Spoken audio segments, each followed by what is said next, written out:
तो दोस्तों inter admission 2024-26 के लिए फर्स्ट मेरिट लिस्ट जारी होने जा रहा है। जी हाँ, अब चूंकि आपने ऑनलाइन अप्लाई कर लिया है और ऑनलाइन अप्लाई करने के बाद इंटर एडमिशन की इस प्रक्रिया में दूसरा स्टेप होता है मेरिट लिस्ट आना और कॉलेज या +2 स्कूल में जाकर के एडमिशन कराना।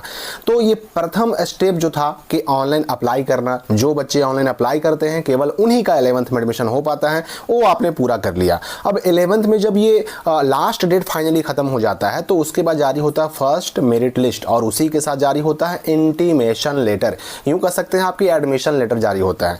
तो अभी मैं आपको बता देता हूं कि ये जो इंटर 2024-26 के लिए एडमिशन शुरू हुआ है 11th क्लास के लिए, इस 11th एडमिशन 2024 के लिए फर्स्ट मेरिट लिस्ट कब आएगा, इसका प्रथम इंटीमेशन लेटर कब आएगा और इसमें किन किन बच्चों का सिलेक्शन हो पाएगा, किन किन बच्चों का एडमिशन हो पाएगा। और सबसे बड़ी बात कि अगर किसी बच्चे ने गलती से कोई और स्ट्रीम चुन लिया, आर्ट्स में एडमिशन लेना था, साइंस चुन लिया है ऑनलाइन करते वक्त, या फिर साइंस में एडमिशन कराना था, आर्ट्स चुन लिया, कॉमर्स चुन लिया, तो क्या कर सकता है वो। अगर किसी बच्चे को इस फर्स्ट इंटीमेशन लेटर या फर्स्ट मेरिट लिस्ट में उसके पसंद का +2 स्कूल ना मिला, फर्स्ट चॉइस वाला ना मिला, तो वो क्या कर सकता है, क्या उसके पास विकल्प रहेंगे।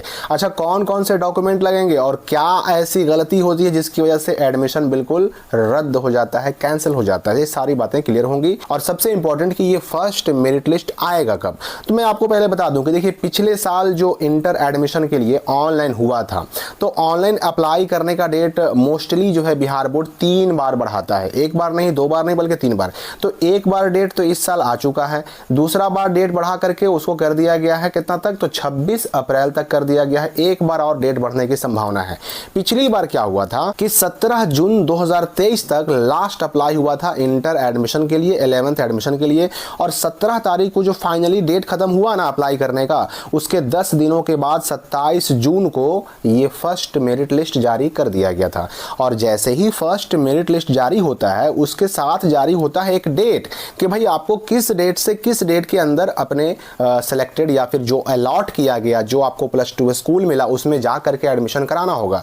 तो पिछले साल चूंकि 27 जून को आया था फर्स्ट मेरिट लिस्ट, तो 27 से लेकर के 3 जुलाई 2023 तक एडमिशन कराने का डेट रखा गया था कॉलेज में जा करके, +2 स्कूल में जा करके। हालांकि इस 3 जुलाई के डेट को बढ़ाया भी गया और 3 जुलाई से उसको कर दिया गया था 10 जुलाई तक। मतलब फर्स्ट मेरिट लिस्ट में प्रथम चयन सूची में जो बच्चे सिलेक्ट हो पाए थे उनको एडमिशन कराने का भरपूर टाइम दिया गया कि भाई जो भी आपको कॉलेज मिला, जो भी आपको +2 स्कूल मिला, वहां पर जाकर के एडमिशन आप 10 जुलाई तक करा सकते हैं 27 जून से।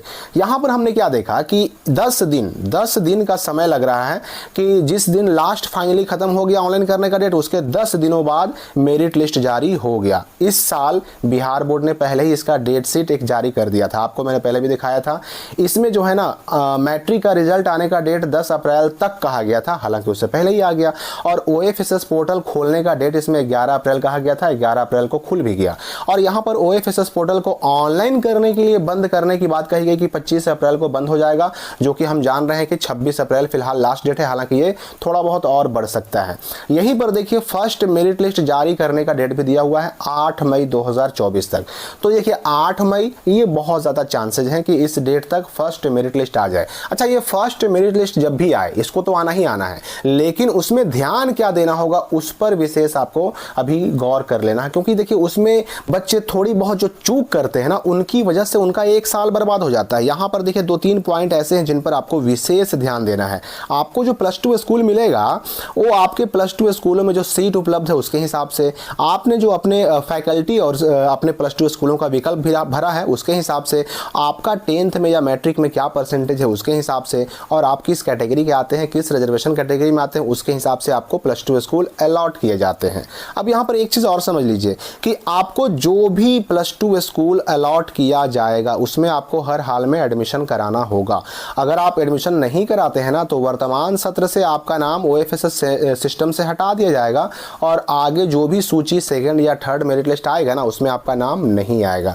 लेकिन ऐसे बच्चे, वही तो मैं आपको शुरू में बताया था कि अगर किसी बच्चे को +2 स्कूल पसंद का ना मिला, या फिर उसको जो है ना आर्ट्स में करना था साइंस में कर लिया, साइंस में करना था आर्ट्स में ऑनलाइन कर दिया, तो ऐसे बच्चों को क्या करना होगा कि फर्स्ट मेरिट लिस्ट में नाम आ भी जाए तो उन्हें निर्धारित डेट के अंदर अपने +2 स्कूल जो उन्हें अलॉट किए गए वहां जाकर एडमिशन नहीं कराना होगा, एडमिशन को छोड़ देना होगा। और उसके बाद फर्स्ट के बाद सेकंड, सेकंड के बाद थर्ड मेरिट लिस्ट आएगा, उसके बाद आएगा स्पॉट एडमिशन। स्पॉट एडमिशन में ऐसे बच्चों को फिर से करना होगा ऑनलाइन, 350 रुपया फिर से खर्च करना पड़ेगा। और दोबारा से ये बच्चे चाहें तो आर्ट्स को साइंस में चेंज कर सकते हैं, साइंस को आर्ट्स में चेंज कर सकते हैं, कॉमर्स में चेंज कर सकते हैं, या फिर अगर उनको +2 स्कूल पसंद का ना मिला ना, तो वो अपने पसंद के +2 स्कूल में भी जाकर के एडमिशन करा सकते हैं। क्योंकि ये फर्स्ट मेरिट लिस्ट आता है उसमें आपको जो +2 स्कूल अलॉट किया जाता है उसका नाम लिखा रहता है, लेकिन स्पॉट एडमिशन में किसी भी स्कूल कॉलेज का नाम लिखा हुआ नहीं रहता। इसमें जहां सीट खाली होती है वहां जाकर के एडमिशन कराने को आप स्वतंत्र होते हैं। तो अगर आपका फर्स्ट मेरिट लिस्ट में नाम आ गया और अगर पसंद का स्ट्रीम नहीं मिला या फिर पसंद का +2 स्कूल नहीं मिला, तो आपको ये मेरिट लिस्ट छोड़ देना है, इस पे एडमिशन नहीं कराना है और इंतजार करना है किसका, तो स्पॉट एडमिशन का।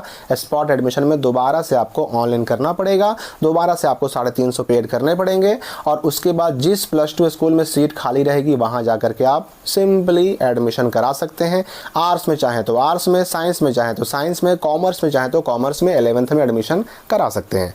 तो फर्स्ट मेरिट लिस्ट देखा जाए तो ये 8 मई या उससे पहले पहले आने की पूरी संभावना है। अगर ये जो 26 तारीख फिलहाल ऑनलाइन करने का लास्ट डेट है 26 अप्रैल, अगर 26 अप्रैल से आगे ना बढ़ाया गया तो ये 5 या 6 मई को आ जाएगा फर्स्ट मेरिट लिस्ट। और अगर इसको 2-3 दिन और बढ़ाया गया तो फिर 8 मई के आसपास आएगा फर्स्ट मेरिट लिस्ट।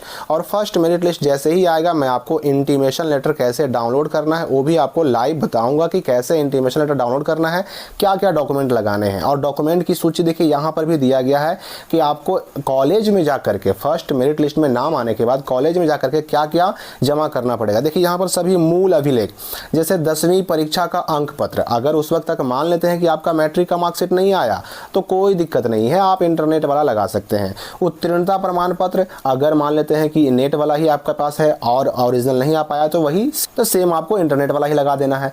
फिर विद्यालय परित्याग पत्र यानी कि टीसी देना होगा। प्रवर्जन प्रमाण पत्र, अगर किसी और बोर्ड से आपने मैट्रिक पास किया है तब आपको माइग्रेशन देना होगा, माइग्रेशन को ही कहते हैं प्रवर्जन प्रमाण पत्र। उसके बाद आचरण प्रमाण पत्र, अगर आपका जहां पे नाम आया अगर वो +2 स्कूल मांगे तो आचरण भी देना पड़ेगा, जाति प्रमाण पत्र मांगे तो भी देना पड़ेगा, और कोई अन्य प्रमाण पत्र जो आपके आवंटित यानी जो आपको +2 स्कूल मिला वो अगर मांगे तो आपको देना पड़ेगा। यहाँ पर देखिए इतनी सारी चीजें मांगी नहीं जाती हैं, जनरली इसमें मांगा क्या जाता है तो मार्कशीट हो गया एक, और सिंपली आपका आधार पासबुक हो जाता है, और साथ ही साथ जो इंटीमेशन लेटर होता है वो, इतना से काम आपका चल जाता है। और टीसी तो खैर हर हाल में चाहिए ही, टीसी यानी कि विद्यालय परित्याग प्रमाण पत्र ये भी चाहिए। तो इतनी चीजें आपको देनी पड़ती हैं। ध्यान रहे कि आपका मेरिट लिस्ट बहुत जल्द जारी होने जा रहा है। फिलहाल इस वीडियो के लिए इतना ही, मिलते हैं अगली वीडियो में नए अपडेट के साथ।